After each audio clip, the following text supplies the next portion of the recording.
മഞ്ഞൾ പറിച്ച് കഴിഞ്ഞ സമയത്ത് കിട്ടിയതാണ്. ഒരു കുഴിയിൽ നിന്ന് തന്നെ കിട്ടിയ മഞ്ഞൾ ഞാൻ നിങ്ങൾക്ക് കാണിച്ചു തരാം.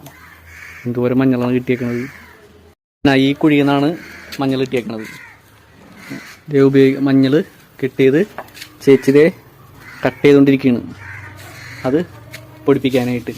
രണ്ട് ഇത്രയും മഞ്ഞളാണ് ആ ഒരു കുഴിയിൽ നിന്ന് കിട്ടിയത്. അല്ല മൂത്തുപോയി, അത്രയ്ക്കും കുറേ മഞ്ഞളുണ്ടായിരുന്നു അതിനകത്ത്. ഉണ്ടാ അതിൻ്റെ പണിയിലാണ് അവള്. മൊത്തം കട്ട് ചെയ്യാണ്. അത് കഴിഞ്ഞിട്ട് വേണം ചെറുതായിട്ട് അരിഞ്ഞിട്ട് വെയിലത്തിട്ട് ഉണക്കാനായിട്ട്. അച്ഛൻ വന്നിട്ടുണ്ട്, അച്ഛനും കൂടി ഇവിടെ വന്നിരിക്കണ്. വന്ന് ഇടക്കിടക്ക് നോക്കിക്കൊണ്ടിരിക്കും. എൻ്റെ അച്ഛൻ കാണിച്ചു തരാണ് എവിടെയാണ് മഞ്ഞളിന് ഇരിക്കണേന്ന് പറഞ്ഞുകൊണ്ട്. അവിടെയും കൂടി ഉണ്ടെന്നാണ് അച്ഛൻ പറയണത്. ഇതാണ് എൻ്റെ അച്ഛൻ. അതുകൊണ്ട് അത്രയും മഞ്ഞളാണ് ആ ഒരു കുഴിയിൽ നിന്ന് കിട്ടിയത്. ഒന്ന് ആലോചിച്ച് നോക്കിയേ. അപ്പോൾ കുറേ നടണെങ്കിൽ എന്തോരം മഞ്ഞൾ കിട്ടിയായിരുന്നു. ഇതാണ് ഇന്നത്തെ പണി. മഞ്ഞൾ പറിച്ച് കട്ട് ചെയ്ത് ഉണക്കണം, അതാണ് ഇനിയുള്ള പണി.